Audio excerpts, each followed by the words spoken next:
Antoine Leroy réajusta ses lunettes à monture fine et vérifia sa montre. 6 heures du matin. Le café Le Magnolia venait d'ouvrir et il voulait être le premier client. Non par impatience ou par privilège, même s'il en avait certainement le droit en tant que nouveau propriétaire, mais parce qu'il préférait observer l'établissement s'éveiller. Son visage, arborant une barbe de 3 jours, n'était pas reconnaissable par l'équipe. L'homme qui avait conclu l'affaire était un autre. Son notaire, qui avait tout fait en son nom. À 35 ans, Antoine cultivait l'habitude de connaître chaque détail de ses entreprises avant d'en prendre officiellement le contrôle. Cette méthode lui avait permis de transformer la petite affaire héritée de son père en une chaîne d'établissements florissants à Paris. Le Magnolia était sa dernière acquisition, un café traditionnel au cœur du quartier chic de Saint-Germain-des-Prés qui perdait des clients au profit de bistrots modernes. C'était un diamant brut qu'Antoine comptait bien polir, mais il devait d'abord comprendre pourquoi un lieu avec tant de potentiel était en train de sombrer. La porte du café grince légèrement quand Antoine la pousse. L'ambiance sent le café fraîchement moulu et les croissants sortant du four. Les tables en bois sombre s'accordent avec le sol et les murs couleur terre cuite donnent un air chaleureux à l'endroit. Il choisit une table dans un coin, d'où il peut observer toute la salle. La douce lumière du matin entre par les larges fenêtres, créant des motifs dorés sur les planchers. Une serveuse apparaît derrière le comptoir. Elle porte l'uniforme du café. Pantalon noir, chemise blanche et un tablier bordeaux noué à la taille.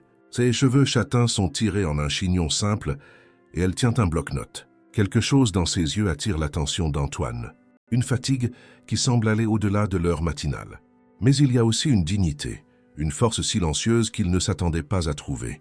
« Bonjour, bienvenue au café Le Magnolia », dit-elle avec un sourire qui semble répéter. Antoine remarque l'insigne épinglé à son tablier, Camille Dubois. « Bonjour. Un café, s'il vous plaît. Noir sans sucre. » Camille note la commande. « Quelque chose pour accompagner ? Nous avons des croissants tout chauds. » « Juste le café, merci. » Tandis qu'elle s'éloigne, Antoine observe les lieux. 2 employés mettent les tables près des fenêtres. Au comptoir, un homme d'une 50aine d'années range les tasses avec des gestes brusques, lançant des regards impatients au personnel. Ses manières sont celles de quelqu'un qui exerce l'autorité avec plaisir, chaque mouvement délibéré pour démontrer son pouvoir sur les autres. Quelques instants plus tard, Camille revient avec une tasse fumante. En la posant sur la table, elle laisse échapper un murmure presque inaudible. Antoine incline la tête, tendant l'oreille. Les mots sont si bas qu'ils semblent n'avoir été dits que pour elle-même, comme un soupir involontaire qui échappe quand le fardeau est trop lourd. « Vous avez dit quelque chose ?» demande Antoine en ajustant ses lunettes. Camille se fige. Ses yeux s'écarquillent légèrement, comme si elle avait été prise en faute. « Non, monsieur, excusez-moi. » Antoine perçoit sa gêne. « Je suis sûr d'avoir entendu quelque chose. » Elle serre son bloc-notes contre sa poitrine, hésite, puis jette un regard rapide à l'homme au comptoir. « Ce n'était rien, monsieur. Profitez de votre café. » Alors qu'elle se tourne pour partir, Antoine la rappelle. « Tout va bien ? Vous semblez préoccupé. » Camille se mord la lèvre inférieure. Antoine remarque une petite cicatrice au-dessus de son sourcil droit. Il y a une tension dans ses épaules qui contraste avec le calme qu'elle essaye d'afficher. « Je ne devrais vraiment pas !» commence-t-elle, mais elle est interrompue. « Camille !» La voix de l'homme au comptoir coupe l'air. « La table 3 doit être nettoyée. »« J'y vais, Marc », répond-elle en redressant ses épaules. Antoine perçoit le changement dans sa posture. La façon dont elle se prépare à affronter chaque interaction comme un soldat qui s'arme pour la bataille. « Il vous parle toujours comme ça ?» La question prend Camille au dépourvu. Elle regarde Antoine avec curiosité, comme si elle cherchait à comprendre pourquoi un client s'en soucierait. « Nous avons beaucoup de clients exigeants par ici, » répond-elle diplomatiquement. « Vous n'avez pas répondu à ma question. » Qu'insiste Antoine gardant la voix basse. Quelque chose dans son ton, peut-être l'inquiétude sincère, fait hésiter Camille. Le café est presque vide à cette heure, et Marc est occupé à réprimander une autre employée. « Un jour de plus en enfer, » dit-elle finalement. « C'est ce que j'ai murmuré. »« Je m'excuse, ce n'était pas professionnel. » Antoine hausse un sourcil. « Le travail est si pénible que ça ici ?» Elle détourne le regard, regrettant sa confession. « Je n'aurais pas dû dire ça. Le café a ses bons moments. Je suis doué pour reconnaître la sincérité. Et vous ne l'êtes pas en ce moment. » Un soupir s'échappe des lèvres de Camille. « Vous êtes nouveau ici, n'est-ce pas? Je ne vous ai jamais vu. Je suis de passage, répond Antoine, gardant son identité secrète. Mais je m'intéresse aux gens, pas aux lieux. Camille, la table 3, crie Marc de nouveau, avec plus d'impatience cette fois. Je dois y aller, dit-elle, faisant un pas en arrière. Attendez. Antoine touche légèrement son poignet, retirant sa main aussitôt. Si vous pouviez changer quelque chose ici, qu'est-ce que ce serait? La question la surprend. Personne ne lui a jamais demandé son avis sur le café. Elle reste silencieuse un instant, traitant l'étrangeté de cette conversation. Il y a quelque chose de différent chez cet homme. Ce n'est pas juste un autre client matinal. Pourquoi voulez-vous savoir? Disons que j'ai une certaine curiosité pour les affaires, répond Antoine évasif. Camille hésite puis regarde autour d'elle pour s'assurer que personne n'est proche. Je changerai presque tout. Soyez précise, demande Antoine, soudain intéressé non seulement par la serveuse, mais parce qu'elle pourrait révéler sur l'établissement qu'il vient d'acquérir. Les gérants traitent les employés comme des jetables, dit-elle en baissant la voix. Nous sommes humiliés quotidiennement, surtout les femmes. La dernière qui a osé se plaindre a été renvoyée avec une excuse bidon. On travaille des doubles shifts sans heures supplémentaires. Et si quelqu'un tombe malade, il est menacé. Marc n'est qu'un des problèmes. Et le propriétaire? Demande Antoine se penchant légèrement. Une expression amère traverse le visage de Camille. Personne ne sait qui c'est. On a juste entendu dire que le café a été vendu récemment. Probablement un homme d'affaires qui ne se soucie que du profit et qui ne mettra jamais les pieds ici comme tous les autres. Ces mots le frappent comme une gifle. Antoine se redresse sur sa chaise, prenant une gorgée de café pour masquer son malaise. Le liquide est amer, mais pas autant que la réalité qu'il vient de découvrir. Camille, la voix de Marc résonne de nouveau, cette fois chargée d'une menace à peine déguisée. Je dois y aller. Elle s'éloigne rapidement. Antoine l'observe tandis qu'elle nettoie une table près de la fenêtre. Ses mouvements sont efficaces, mais ses épaules sont tendues. Il remarque comment elle s'esquive lorsque Marc passe près d'elle, comme si elle s'attendait à des représailles à tout moment. Pendant l'heure qui suit, il reste là observant la dynamique du café. Il voit comment Marc traite l'équipe, les commentaires acides, les regards de mépris. Il voit comment les employés se déplacent comme des automates, faisant juste ce qui est nécessaire pour éviter les problèmes. Quand il finit son café, Antoine laisse un billet généreux sur la table et s'en va sans rien dire. Mais son esprit travaille déjà. Il a vu assez pour savoir que le problème n'est pas seulement la concurrence moderne ou l'emplacement. Le problème est humain.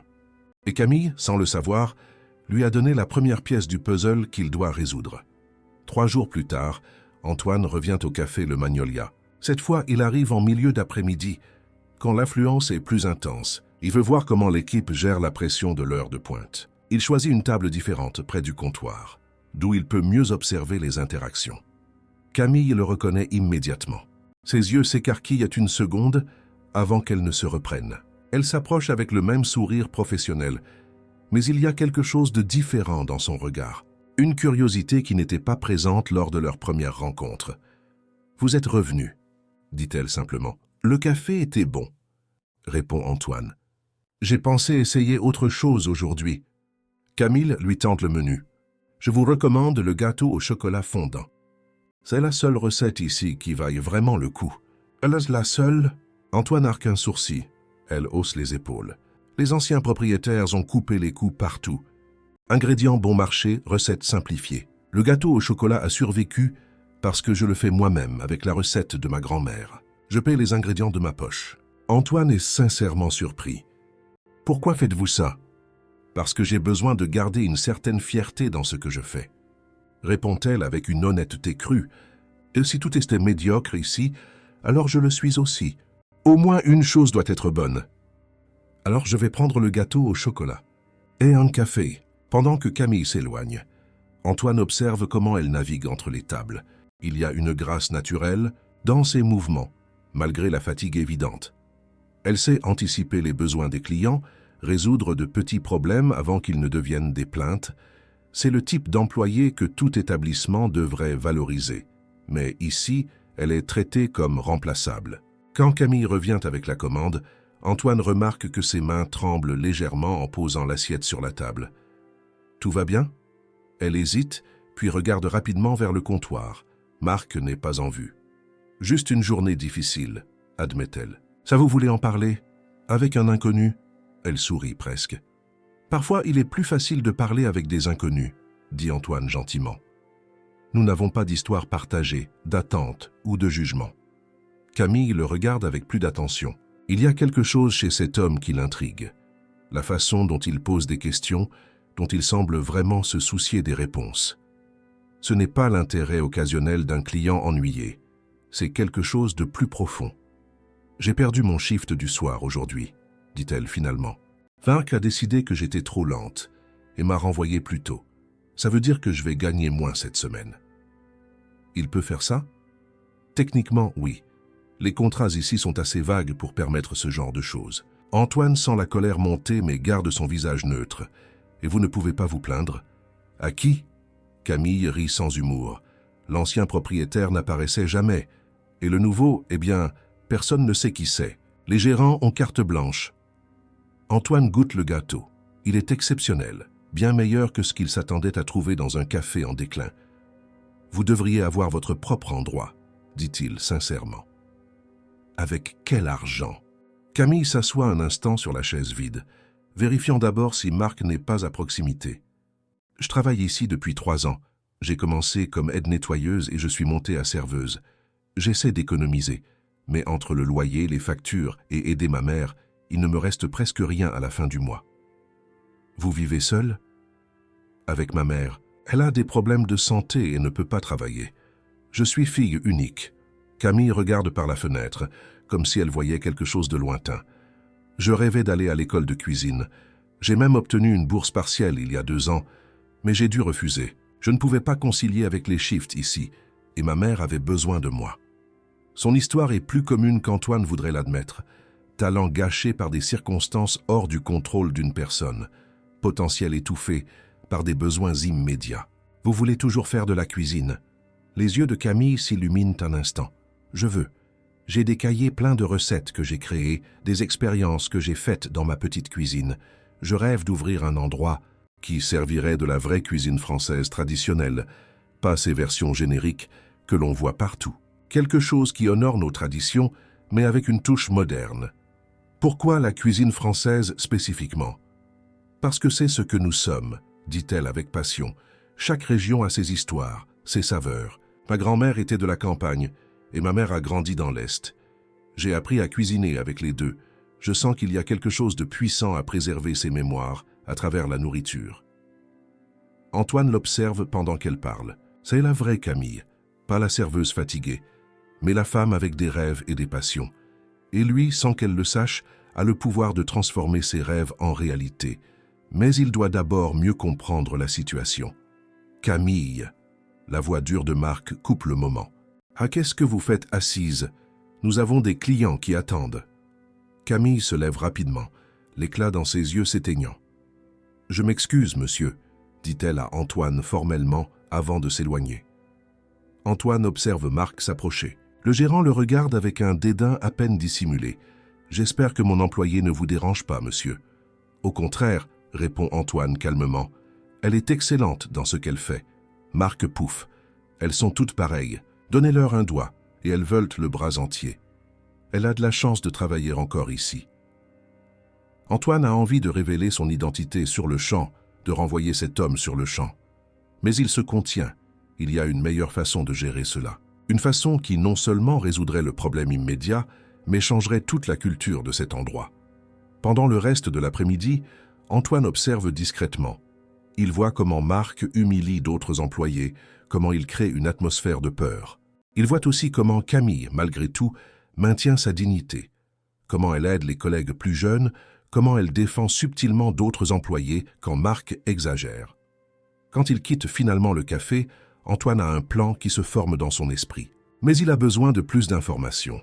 Il a besoin de comprendre non seulement les problèmes, mais aussi les solutions possibles. Et Camille, sans le savoir, sera la clé de tout cela. Il appelle son notaire dès qu'il entre dans sa voiture. « J'ai besoin de tous les contrats des employés du café Le Magnolia, dit-il, et je veux les registres financiers des 3 dernières années. Demain matin sur mon bureau. Y a-t-il un problème, Antoine ?» Disons que je suis en train de découvrir que j'ai acheté plus qu'un café. J'ai acheté des responsabilités. Il regarde dans le rétroviseur l'établissement, et je compte bien les honorer. La semaine suivante, Antoine met en œuvre la première phase de son plan. Il convoque une réunion avec tous les gérants du café Le Magnolia, mais ne révèle pas encore son identité. Il envoie son notaire comme représentant, lui demandant d'observer et d'enregistrer tout. Pendant ce temps, Antoine continue ses visites au café comme client ordinaire. Camille commence à l'attendre, réservant toujours quelques minutes pour parler quand c'est possible. Leurs conversations s'approfondissent. Elle parle de ses recettes, de ses rêves. Lui, avec prudence, pose des questions sur comment elle améliorerait le café si elle en avait la chance. Un jeudi pluvieux, Antoine entre dans le café et trouve Camille le visage marqué par une angoisse à peine dissimulée. Elle le serre machinalement, sans sa chaleur habituelle. « Qu'est-ce qui s'est passé ?» demande Antoine dès qu'elle lui apporte son café. Camille regarde autour d'elle avant de répondre. Marc a annoncé aujourd'hui qu'il allait couper la moitié de l'équipe à la fin du mois. Il a dit que le nouveau propriétaire voulait réduire les coûts. On va devoir faire le travail de 2 personnes pour le même salaire. Et si quelqu'un refuse, elle a un rire amer. Alors il perd son emploi. C'est comme ça que ça fonctionne ici. Ça l'a toujours été. Antoine sent la culpabilité serrer sa poitrine. Il est le nouveau propriétaire, mais il n'a donné aucun ordre de coupe de personnel. Marc ment, utilisant son nom comme excuse pour mettre en œuvre ses propres décisions cruelles. Vous êtes sur la liste ? Je ne sais pas, personne ne sait. C'est une partie de la torture, nous garder dans le flou, anxieux. Camille se frotte les yeux, fatiguée. J'essaie de penser à des alternatives, d'autres endroits où travailler, mais le marché est difficile. Et j'ai besoin de quelque chose qui me permette de prendre soin de ma mère. Je peux vous aider d'une manière ou d'une autre. Elle le regarde avec surprise. Pourquoi ? Vous me connaissez à peine. Peut-être que c'est exactement pour ça, dit Antoine doucement. Parfois, les inconnus peuvent voir des solutions que nous ne pouvons pas voir seuls. Camille le regarde avec plus d'attention. Il y a quelque chose chez cet homme qui l'intrigue, la façon dont il pose des questions, dont il semble vraiment se soucier des réponses. Ce n'est pas l'intérêt occasionnel d'un client ennuyé, c'est quelque chose de plus profond. « J'ai perdu mon shift du soir aujourd'hui », dit-elle finalement. Marc a décidé que j'étais trop lente et m'a renvoyé plus tôt. Ça veut dire que je vais gagner moins cette semaine. Enfin, il peut faire ça. Techniquement, oui, les contrats ici sont assez vagues pour permettre ce genre de choses. Antoine sent la colère monter, mais garde son visage neutre. « Et vous ne pouvez pas vous plaindre ? À qui ?» Camille rit sans humour. L'ancien propriétaire n'apparaissait jamais. Et le nouveau, eh bien, personne ne sait qui c'est. Les gérants ont carte blanche.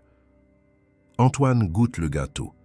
Il est exceptionnel, bien meilleur que ce qu'il s'attendait à trouver dans un café en déclin. « Vous devriez avoir votre propre endroit, » dit-il sincèrement. « Avec quel argent ?»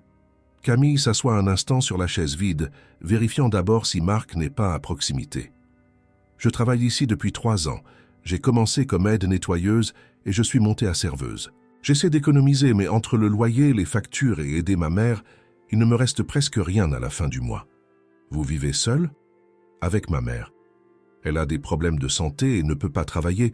Je suis fille unique. » Camille regarde par la fenêtre, comme si elle voyait quelque chose de lointain. « Je rêvais d'aller à l'école de cuisine. J'ai même obtenu une bourse partielle il y a 2 ans, mais j'ai dû refuser. Je ne pouvais pas concilier avec les shifts ici, et ma mère avait besoin de moi. Son histoire est plus commune qu'Antoine voudrait l'admettre. Talent gâché par des circonstances hors du contrôle d'une personne. Potentiel étouffé par des besoins immédiats. Vous voulez toujours faire de la cuisine ? Les yeux de Camille s'illuminent un instant. Je veux.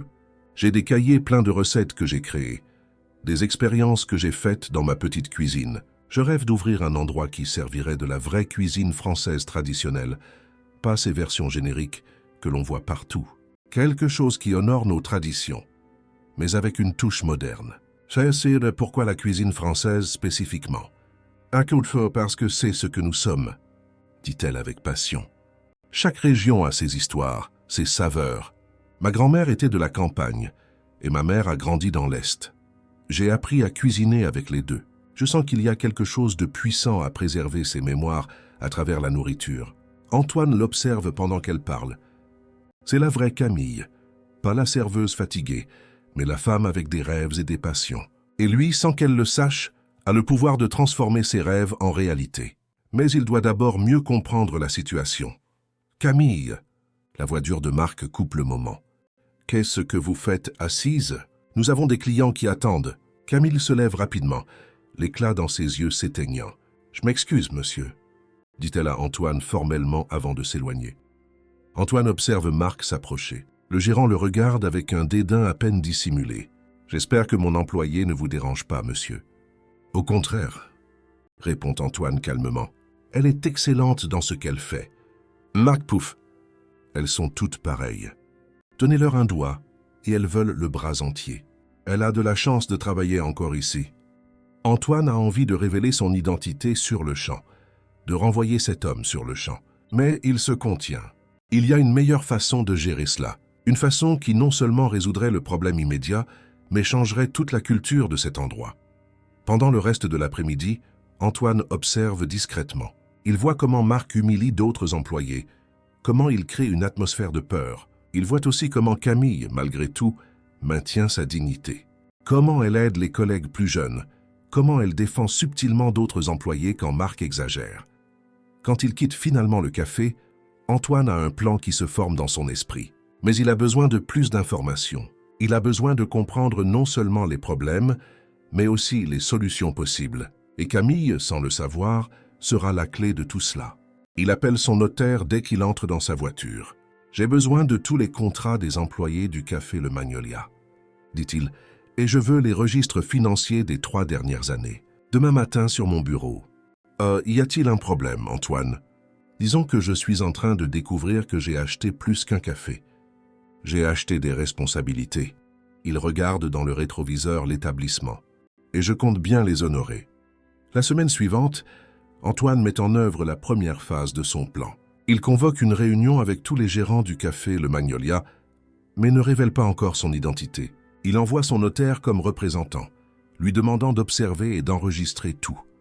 Pendant ce temps, Antoine continue ses visites au café, comme client ordinaire. Camille commence à l'attendre, réservant toujours quelques minutes pour parler quand c'est possible. Leurs conversations s'approfondissent. Elle parle de ses recettes, de ses rêves.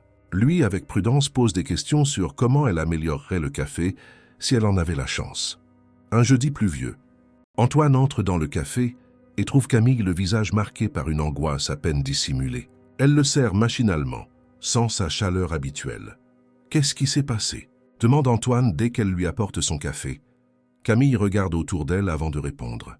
Marc a annoncé aujourd'hui qu'il allait couper la moitié de l'équipe à la fin du mois. Il a dit que le nouveau propriétaire voulait réduire les coûts.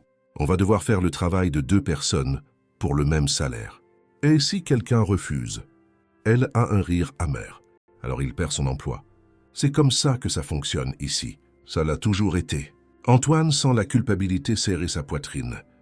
Il est le nouveau propriétaire, mais il n'a donné aucun ordre de coupe de personnel. Marc ment, utilisant son nom comme excuse pour mettre en œuvre ses propres décisions cruelles. Vous êtes sur la liste? Je ne sais pas. Personne ne sait. C'est une partie de la torture. Nous garder dans le flou anxieux. Camille se frotte les yeux fatigués. J'essaie de penser à des alternatives, d'autres endroits où travailler. Mais le marché est difficile. Et j'ai besoin de quelque chose qui me permette de prendre soin de ma mère.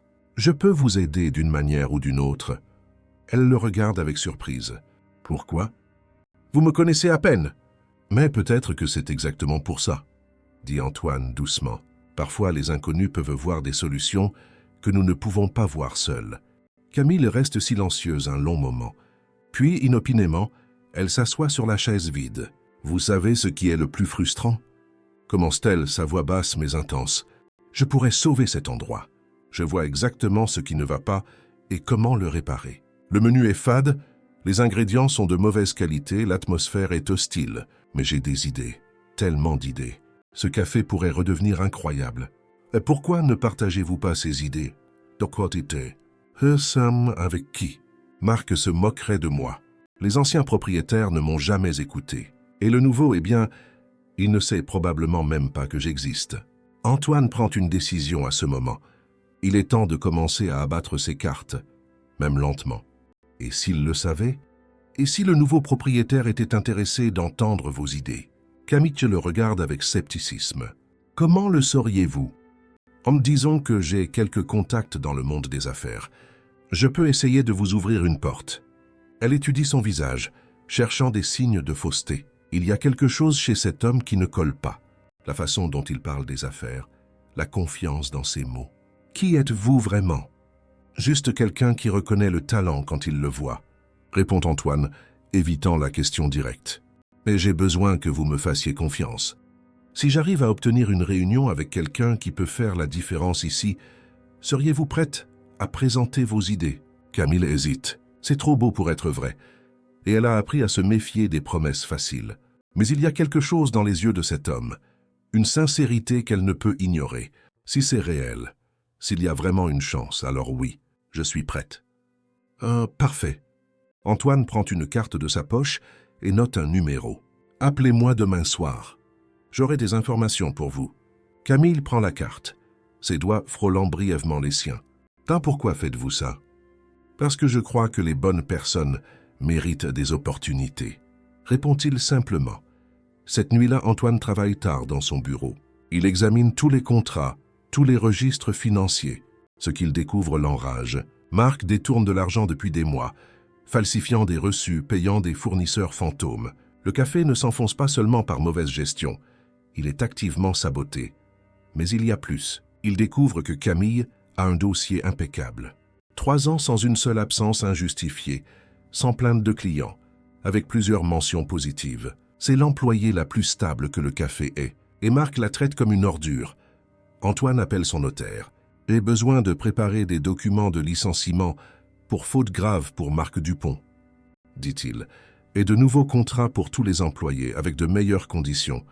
Je veux ça prêt en 48 heures. Allez-vous révéler votre identité? Pas encore complètement. Antoine regarde par la fenêtre de son bureau les lumières de Paris, mais il est temps de commencer à faire de vrais changements.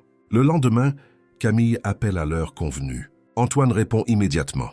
Bonjour Camille, vous avez réussi quelque chose. Sa voix est chargée d'un espoir prudent. J'ai obtenu une réunion avec quelqu'un de très important. Demain soir, 7 heures. Il voudra entendre vos idées sur la façon d'améliorer le café. Demain? Elle halète. Mais je n'ai rien de préparé. Aucune présentation formelle. Pas besoin de formalité. Soyez juste vous-même et parlez avec votre cœur. Faites-moi confiance. Aura lieu la réunion. Antoine donne l'adresse d'un restaurant discret dans le quartier. C'est un endroit tranquille. Vous aimerez. Après avoir raccroché, Camille reste à regarder le téléphone dans ses mains. Son cœur bat fort. Cela pourrait tout changer, ou ce pourrait être juste une autre déception. Mais elle doit essayer, pour ses rêves, pour sa mère, pour toutes les années passées à être invisible dans ce café. Le soir de la réunion, Camille se prépare soigneusement. Elle n'a pas de vêtements chers, mais elle choisit sa meilleure robe, simple mais élégante. Elle attache ses cheveux d'une manière différente, laissant quelques mèches encadrer son visage. Quand elle se regarde dans le miroir, elle se reconnaît à peine. Ce n'est plus juste la serveuse fatiguée. C'est une femme avec un but. Elle arrive au restaurant 15 minutes avant l'heure. Antoine est déjà là, l'attendant, à une table réservée au fond. Quand il la voit entrer, il se lève immédiatement. Elle est belle, et pour la première fois, elle semble vraiment confiante. Il est prêt à me rencontrer avec cette personne importante, demande Camille, nerveuse. En fait, dit Antoine doucement, vous y êtes déjà, c'est moi, Camille. Je suis le nouveau propriétaire du café Le Magnolia. Les mots tombent entre eux comme une bombe. Camille reste complètement immobile, traitant l'information. Puis, lentement, son visage passe par une série d'émotions. Surprise, confusion, colère et finalement compréhension. « Vous » murmure-t-elle, « c'était vous tout ce temps ?» Camille fait un pas en arrière, comme si elle avait besoin de distance physique pour traiter cette révélation. « Vous m'avez menti. Tout ce temps, vous m'avez laissé parler du propriétaire mystérieux, des hommes d'affaires avides qui n'apparaissent jamais, et c'était vous. »« Je n'ai pas menti, » dit Antoine calmement. « J'ai juste gardé une partie de la vérité secrète. Il y a une différence importante qu'il a besoin qu'elle comprenne. C'est de la sémantique, rétorque-t-elle, sa voix commençant à trembler. Vous m'avez prise pour une idiote. Tous ces jours, vous avez fait semblant de ne pas savoir qui j'étais. Je n'ai rien fait semblant. Antoine s'approche d'un pas, maintenant une distance respectueuse. Chaque conversation que nous avons eue était sincère. Chaque mot que vous avez dit était important. C'est exactement pourquoi j'avais besoin de les entendre comme un étranger, pas comme le propriétaire. Pourquoi? Camille croise les bras, traitant toujours la trahison qu'elle ressent. Pourquoi tout ce théâtre? Oh non, parce que j'avais besoin de la vérité, explique-t-il. Si j'étais arrivé en tant que nouveau propriétaire, tout le monde m'aurait dit ce qu'il pensait que je voulais entendre. Les gérants auraient caché les problèmes, les employés auraient eu peur de parler. Mais comme un client ordinaire, j'ai vu le café tel qu'il est réellement. Je vous ai vu tel que vous êtes réellement. Sans question, moi. Et qu'avez-vous vu? Demande-t-elle, sa voix chargée d'émotion. Une serveuse désespérée que vous pouvez manipuler? J'ai vu une femme talentueuse être gâchée, répond Antoine avec intensité. J'ai vu quelqu'un avec de la passion, de la créativité et du courage. J'ai vu exactement la personne dont j'ai besoin pour transformer ce café en ce qu'il devrait être. Camille secoue la tête, résistant toujours. Comment puis-je vous faire confiance maintenant? Comment savoir que ce n'est pas juste une autre manipulation? Parce que je vais le prouver. Antoine tire un dossier qui est sur la table.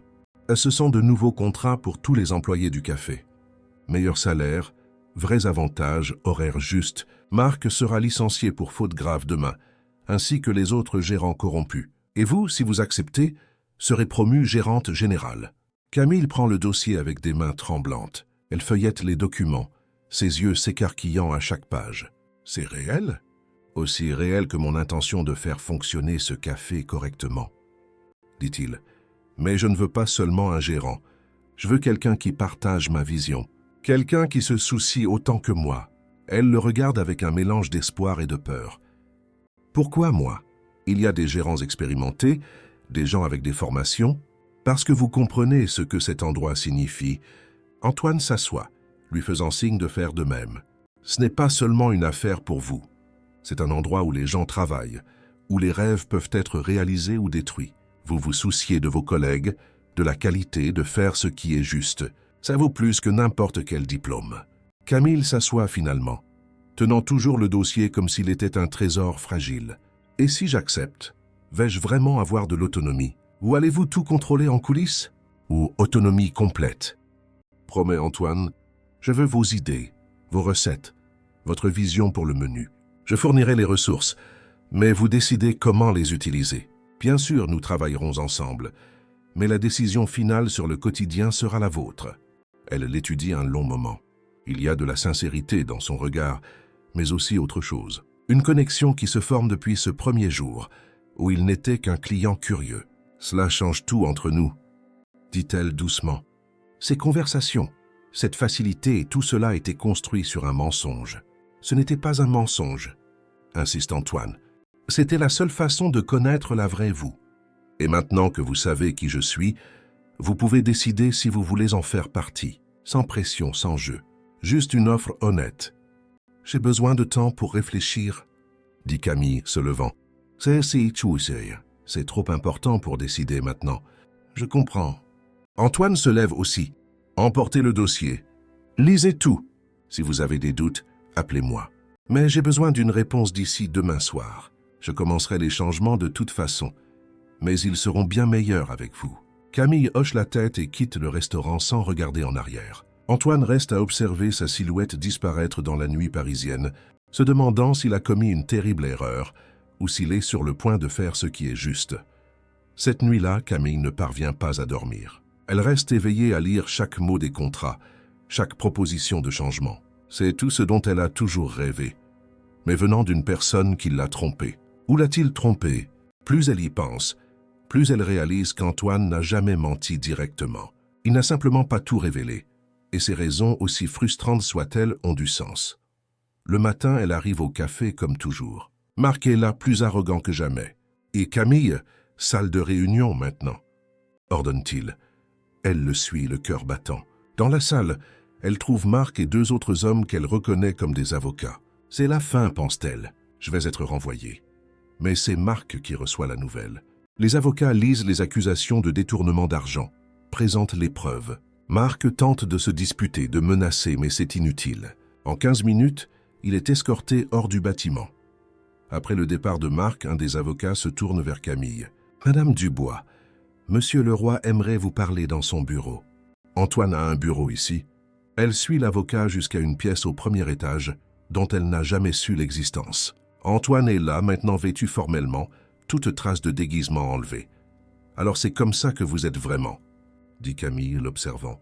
« C'est ma version professionnelle, » admet Antoine.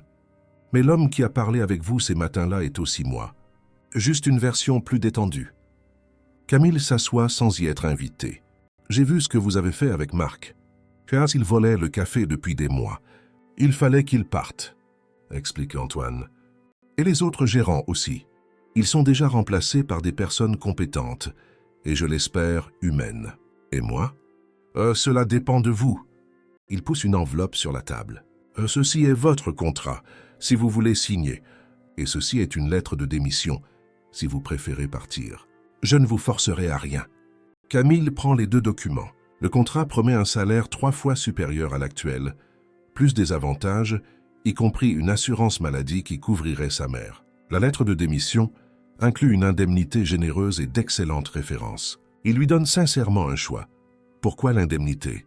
demande-t-elle. « Si je pars, vous ne me devez rien. »« Parce que vous le méritez, » dit Antoine simplement. « Pour 3 ans de travail acharné non reconnu. Pour tout ce talent gaspillé. Pour avoir maintenu votre dignité dans des circonstances impossibles. » Des larmes piquent les yeux de Camille. Personne ne l'a jamais valorisé ainsi. Personne n'a jamais vu au-delà de la serveuse. « Vous croyez vraiment en moi ?»« Je crois, » dit-il avec conviction. « Mais plus important, j'ai besoin que vous croyiez en vous, parce que transformer ce café va être difficile. Ça demandera du courage, du travail acharné et des décisions difficiles.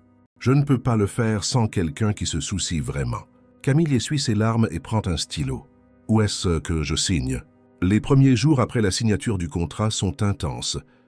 Camille assume son nouveau rôle avec une détermination qui surprend même Antoine. Elle réunit toute l'équipe et présente les changements. Non pas comme des ordres venant d'en haut, mais comme un nouveau départ pour tous. La réaction est un soulagement palpable. Sans Marc et ses acolytes, l'ambiance du café change presque immédiatement. Antoine tient sa promesse et donne à Camille une autonomie complète.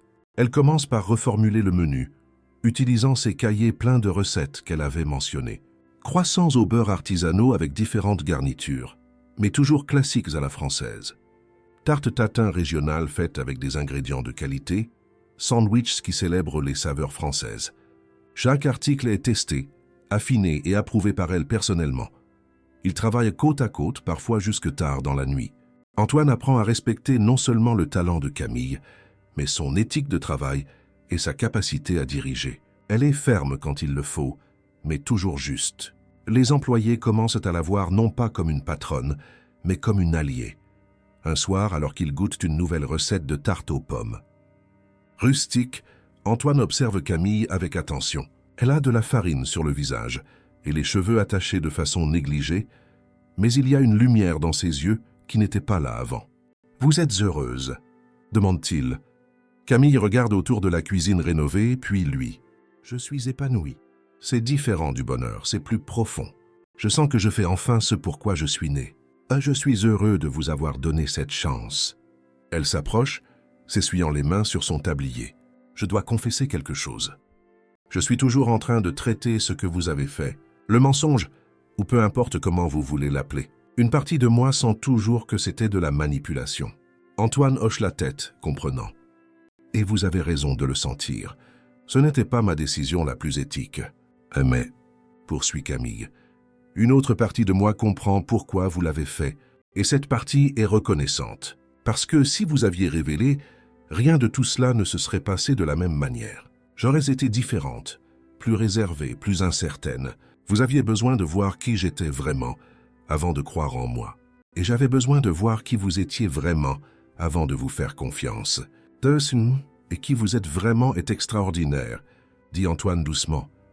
Il y a une tension dans l'air entre eux, quelque chose qui grandit depuis ce premier jour. Une connexion qui va au-delà de patrons et employés, au-delà de partenaires commerciaux. C'est quelque chose de personnel, intense et compliqué. On ne peut pas, dit Camille, faisant un pas en arrière, Vous êtes mon patron. Ce serait inapproprié. Techniquement, je suis le propriétaire, corrige Antoine. Mais vous avez raison. Ce serait compliqué. Il marque une pause puis continue. Mais pas impossible. Antoine, elle soupire. Tout cela est déjà beaucoup. Le nouveau poste, la responsabilité, la transformation du café. Je ne peux pas ajouter une autre complication. Je ne demande rien maintenant, dit-il gentiment.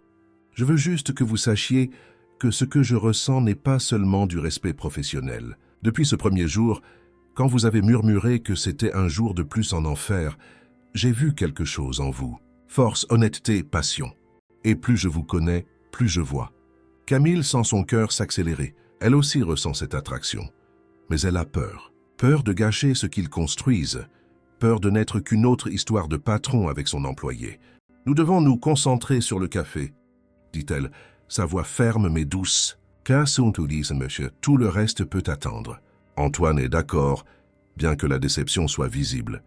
Vous avez raison. Le café passe en premier. Dans les semaines suivantes, ils maintiennent une distance professionnelle prudente. Mais la tension demeure, palpable pour quiconque les observe travailler ensemble. L'équipe commence à remarquer, mais ne commente pas respectueusement.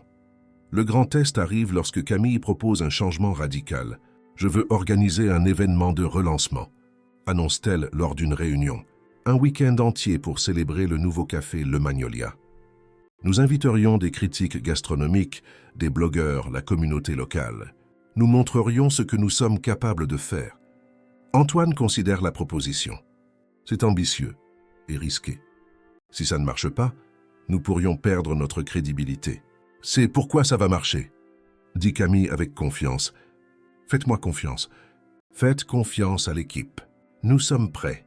Il regarde autour de la table les autres membres de l'équipe. Tous semblent enthousiastes, énergisés par le leadership de Camille. Très bien, décide-t-il.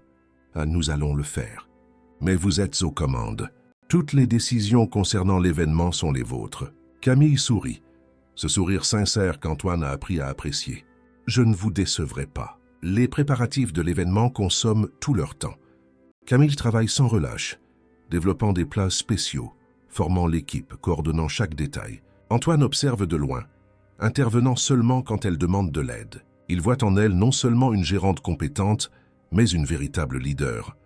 3 jours avant l'événement, Camille apparaît dans le bureau d'Antoine, visiblement bouleversée. « Nous avons un problème », dit-elle. Le fournisseur principal a annulé. Quelque chose à propos de problèmes de logistique. Sans les ingrédients spéciaux, la moitié du menu spécial tombe à l'eau. Antoine prend immédiatement son téléphone. « J'ai des contacts qui peuvent t'aider. Je vais résoudre ça. » Mais Camille l'interrompt. « Non, laissez-moi résoudre. C'est ma responsabilité. Vous n'avez pas à tout faire seul, » dit-il gentiment. « J'ai besoin de me prouver, » explique-t-elle. « Pendant des années, j'ai toujours eu quelqu'un qui m'entravait. Maintenant, quand j'ai la chance de vraiment diriger, je ne peux pas dépendre de vous pour résoudre chaque crise. » Antoine comprend. Elle a raison. « Très bien. Mais si vous avez besoin d'aide, faites-le moi savoir. » Camille passe les 24 heures suivantes à contacter des fournisseurs alternatifs, à négocier, à improviser. Finalement, elle trouve des solutions encore meilleures que le fournisseur original. Quand elle le raconte à Antoine, il ne peut cacher sa fierté. « Vous êtes incroyable, vous le savez ?»« J'apprends à le croire, » répond-elle fatiguée mais triomphante. La veille de l'événement, quand tout le monde est déjà parti, Antoine trouve Camille seule dans la cuisine, faisant les derniers ajustements. « Vous devriez vous reposer, » dit-il. « Je ne peux pas dormir quand je suis comme ça, » admet-elle. Mon esprit ne s'arrête pas. Antoine s'approche, prenant une tasse de café qu'elle a préparée. « Je peux vous tenir compagnie ?» Elle hoche la tête, et il reste là dans un silence confortable pendant un moment. Finalement, Camille parle. « Merci Antoine, pour tout, de croire en moi quand personne d'autre n'y croyait. De me donner cette chance. »« Pas besoin de remercier, » dit-il. « Vous méritez tout ça et bien plus. » Elle le regarde, et à ce moment, la distance professionnelle qu'ils ont maintenue semble plus petite. « Après-demain, quand l'événement sera terminé, je pense que nous devrions parler, » dit-elle doucement. « De nous. »« De nous ?» répète Antoine, son cœur s'accélérant. « Parce qu'il y a un nous, n'est-ce pas ?» dit-elle. « Nous faisons semblant que non en gardant la distance professionnelle, mais nous savons tous les deux qu'il y a quelque chose ici. Oui, admet-il, il y a quelque chose ici. Quelque chose que j'ai essayé de respecter en gardant mes distances. Et je vous remercie pour ça, dit Camille. Mais il est peut-être temps d'arrêter de fuir. Après l'événement, quand nous aurons prouvé que nous pouvons travailler ensemble professionnellement, peut-être pourrons-nous explorer ce qu'il y a d'autre entre nous. Antoine sourit, un sourire plein d'espoir et de promesses. C'est un accord. Le jour de l'événement de relancement se lève clair et ensoleillé, comme si l'univers lui-même conspirait en faveur du café Le Magnolia. Camille arrive avant l'aube, vérifiant chaque détail une dernière fois. Toute l'équipe est enthousiaste, vêtue des nouveaux uniformes qu'elle a aidé à concevoir, élégants mais confortables, dans des tons qui correspondent à l'identité renouvelée du café. Antoine observe tout à distance discrète, émerveillé par la transformation. Le café qu'il avait acheté des mois auparavant, cet endroit à l'atmosphère lourde et aux employés démotivés, vibre maintenant d'énergie positive. Les murs fraîchement peints dans des tons terreux plus vibrants, les meubles restaurés, les plantes soigneusement choisies, tout crée une ambiance accueillante mais sophistiquée. À 10 heures du matin, quand les portes s'ouvrent, les premiers invités commencent à arriver. Camille les accueille personnellement, expliquant le concept derrière chaque plat, l'histoire de chaque recette. Antoine remarque à quel point elle brille dans ce rôle, confiante et passionnée. Ce n'est plus la serveuse fatiguée qui murmurait des jours d'enfer. C'est une femme épanouie, faisant exactement ce pourquoi elle est née. Les critiques gastronomiques goûtent chaque article du menu spécial. Le pain au chocolat fait maison avec des garnitures originales, le gâteau au chocolat fondant avec un cœur coulant, les crêpes revisitées avec des saveurs régionales. Chaque plat raconte une histoire, honore une tradition, mais à la touche unique de Camille. Pendant toute la matinée, Antoine circule parmi les invités, observant les réactions. Il voit des sourires de surprise et d'approbation, entend des commentaires positifs, remarque des critiques prenant des notes enthousiastes. Mais le moment le plus important arrive lorsqu'une dame aux cheveux blancs goûte le gâteau au chocolat de Camille. « Ma chérie », la dame appelle Camille, les larmes aux yeux. « Ce gâteau est identique à celui que faisait ma grand-mère. Pas seulement en saveur, mais en âme. Comment avez-vous réussi ?» Camille s'agenouille à côté de la dame. « C'est la recette de ma grand-mère aussi. J'ai appris avec elle quand j'étais enfant. Chaque gâteau que je fais porte cette mémoire, cet amour. » La dame embrasse Camille, et à ce moment, Antoine comprend la véritable valeur de ce qu'elle est en train de faire. Il ne s'agit pas seulement de nourriture ou d'affaires, il s'agit de préserver les mémoires, de connecter les gens, de créer des moments de véritable humanité au milieu du chaos de la grande ville. Dans l'après-midi, quand la cohue se calme un peu, Antoine parvient enfin à un moment seul avec Camille dans la cuisine. « Comment vous sentez-vous » demande-t-il. « Comme si je flottais » admet-elle, ses yeux brillants. « Ça marche, Antoine. Les gens comprennent ce que j'ai essayé de créer ici. » Bien sûr que oui, parce que c'est sincère, c'est vous. À ce moment, un des critiques gastronomiques les plus respectés de Paris entre dans la cuisine. « Madame Dubois, j'ai besoin de vous parler. » Camille redresse ses épaules, se préparant pour le verdict professionnel. « Oui, monsieur ?» « Je travaille dans la gastronomie depuis 30 ans. » Commence le critique. « J'ai vu des centaines d'établissements essayer de faire ce que vous faites ici, mélanger tradition et innovation. La plupart échouent, parce qu'ils se concentrent sur un seul aspect, soit trop traditionnel et ennuyeux, soit trop moderne et sans âme. Mais vous avez atteint l'équilibre parfait. » Camille a du mal à respirer. « Merci, monsieur. Je vais écrire une critique pour ma chronique dans le magazine.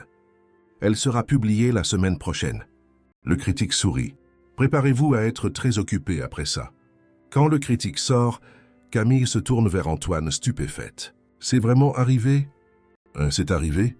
confirme-t-il, l'attirant dans une accolade spontanée. « Vous méritez chaque mot de cet éloge. » Elle s'écarte lentement, soudain consciente qu'ils sont enlacés au milieu de la cuisine. « Désolé, je n'ai pas... » « Ne vous excusez pas, » dit Antoine doucement. « Je suis fier de vous, Camille. Pas en tant que votre patron ou propriétaire du café, en tant que quelqu'un qui se soucie profondément de vous. » L'événement continue jusqu'à la fin de l'après-midi. Un succès retentissant. Quand il ferme finalement les portes, toute l'équipe célèbre. Camille porte un toast, remerciant chaque personne pour le travail acharné et le dévouement. « Nous l'avons fait ensemble, dit-elle. Ce café est le nôtre, à nous tous. » Plus tard, quand tout le monde est parti, Antoine et Camille restent seuls dans le café silencieux. Il prend 2 coupes de champagne qu'il a gardées pour ce moment. « Un toast privé ?» offre-t-il. Camille accepte la coupe. « À quoi allons-nous trinquer ?»« Un nouveau départ, » dit Antoine. « Et à avoir le courage d'être honnête sur ce que nous voulons vraiment. » Elle le regarde un long moment, puis sourit. « Vous savez, j'ai passé des mois en colère contre vous pour ce mensonge initial, pour ne pas avoir révélé qui vous étiez dès le début. Et maintenant, je comprends que si vous aviez révélé, rien de tout cela ne se serait passé de la même façon. J'aurais été différente, plus sur mes gardes, plus incertaine. Vous aviez besoin de voir qui j'étais vraiment avant de croire en moi, et j'avais besoin de voir qui vous étiez vraiment avant de vous faire confiance. » Antoine pose sa coupe sur la table. « Camille, ces derniers mois passés à travailler avec vous ont été les plus importants de ma vie professionnelle, mais ils ont aussi été les plus difficiles personnellement, car chaque jour qui passe, il devient plus difficile de maintenir une simple relation professionnelle. Elle fait un pas vers lui, alors ne maintenez pas. Nous sommes seuls maintenant, sans pressions extérieures, sans événements à coordonner. Juste Antoine et Camille. » Il prend sa main délicatement. « Vous devez savoir que je ne vous vois pas comme une employée. Je vous vois comme une partenaire, comme mon égale. Le café est peut-être à moi, mais vous l'avez fait revivre. Sans vous, ce n'est qu'un espace. Avec vous, c'est de la magie. Et j'ai besoin que vous sachiez, dit Camille, entrelaçant ses doigts aux siens, que je ne suis pas ici par gratitude ou obligation. Je suis ici parce que je veux l'être. Parce qu'à un moment donné, entre ces conversations matinales et les nuits passées à travailler côte à côte, je suis tombée amoureuse de l'homme qui a vu du potentiel en moi quand je doutais moi-même. » Antoine l'attire doucement contre lui. « Puis-je vous embrasser ?» En réponse, Camille se rapproche, comblant la distance entre eux. Le baiser est doux au début, hésitant mais s'approfondit rapidement, chargé de tous les sentiments qu'ils ont réprimés si longtemps. Quand ils se séparent finalement, tous deux sourient quant alors, dit Antoine, la serrant toujours dans ses bras, à propos de cette conversation que vous avez mentionnée. La conversation sur nous. Je crois que nous venons de la voir, rit Camille. Mais il y a des détails à régler. Comment faisons-nous pour que cela fonctionne sans compromettre ce que nous avons construit professionnellement, en établissant des limites claires, suggère-t-il. Au café, nous sommes associés. Vous continuez d'avoir une autonomie totale sur les opérations. En dehors du café, nous sommes ce que nous voulons être. Ça semble raisonnable, convient-elle. Et l'équipe? Nous serons honnêtes avec eux, dit Antoine. Pas maintenant, c'est encore trop frais, mais éventuellement, quand nous serons sûrs de ce que nous sommes, nous serons transparents. Camille hoche la tête, puis regarde autour du café qu'ils ont transformé ensemble. Vous savez ce qui est drôle? Ce premier jour, quand vous avez demandé juste un café, j'étais au plus bas, prête à tout abandonner. Et puis vous êtes apparu, un étranger curieux qui se souciait vraiment. Parfois, les meilleurs départs viennent des endroits les plus improbables, dit Antoine philosophiquement. Et parfois, ajoute Camille avec un sourire, 3 simples mots suffisent pour tout changer. Oh, c'est quels 3 mots? Un jour de plus en enfer. Répète-t-elle les mots qu'elle avait murmurés lors de cette première rencontre? C'est ce que j'ai murmuré quand j'ai posé votre café sur la table. Je pensais que vous n'aviez pas entendu. J'ai entendu, confirme Antoine. Et ça m'a donné envie de comprendre pourquoi. Ça m'a donné envie de changer ça. Pour vous et pour tout le monde ici. Elle l'embrasse de nouveau, plus confiante cette fois. Merci de m'avoir écouté, de m'avoir vu. Dans les mois suivants, le café Le Magnolia devient l'un des endroits les plus recherchés de Paris. La critique positive dans le magazine génère une vague de nouveaux clients. Camille doit agrandir l'équipe, former de nouveaux chefs, développer un système pour maintenir la qualité tout en grandissant. Antoine la soutient à chaque étape, investissant si nécessaire mais respectant toujours son autonomie. Leur relation s'épanouit naturellement. Ils tiennent leur promesse de séparer le professionnel du personnel, mais l'équipe finit par le découvrir. Et au lieu de jugement, ils reçoivent du soutien. Tout le monde voit à quel point ils sont heureux ensemble, à quel point ils se complètent. 1 an après cette première rencontre, un matin tranquille avant l'ouverture du café, Antoine surprend Camille avec une proposition. Pas de mariage, C'est encore trop tôt pour cela, mais d'association officielle. Je veux que vous soyez mon associé dans le café, dit-il. 50%. Parce que vous avez fait en sorte que cela se produise. Vous méritez d'être propriétaire de ce que vous avez créé. Camille, pour la première fois depuis longtemps, est sans voix. Mais quand elle trouve enfin sa voix, elle dit simplement « J'accepte ». Pas pour l'argent ou la propriété, mais parce que cela symbolise ce que nous avons toujours voulu. Un véritable partenariat. Et ainsi, le café Le Magnolia continue de prospérer. Non seulement comme une affaire réussie, mais comme un témoignage de ce qui se passe lorsque les talents sont reconnus, les personnes sont valorisées et le courage est récompensé. Camille n'oublie jamais d'où elle vient, embauchant toujours des personnes qui ont besoin de chance, tout comme elle en a eu besoin. Et Antoine apprend que les meilleurs investissements ne sont pas seulement financiers, mais humains. Parfois, les matins tranquilles, quand le café est vide et que le soleil entre par les fenêtres, ils s'assoient ensemble et se souviennent de ce premier jour, du client mystérieux et de la serveuse fatiguée, des 3 mots murmurés qui ont tout changé. Et ils sourient, reconnaissant d'avoir trouvé non seulement le succès professionnel, mais quelque chose de beaucoup plus précieux, l'un l'autre. Fin de l'histoire, chers auditeurs. Nous espérons que l'histoire d'Antoine et Camille a touché vos cœurs. Si vous avez été émus par ce voyage de transformation, de courage et d'amour, nous avons beaucoup d'autres histoires comme celle-ci qui vous attendent. Pour ne manquer aucune de nos narratives émouvantes, n'oubliez pas de vous abonner à la chaîne et d'activer la cloche de notification.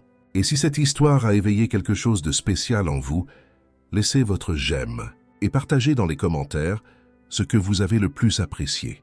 Était-ce la romance? La transformation professionnelle? Le moment où tout a été révélé? Nous voulons connaître votre opinion. Chaque jour, nous apportons des histoires uniques qui explorent les complexités de la vie, de l'amour et des relations humaines.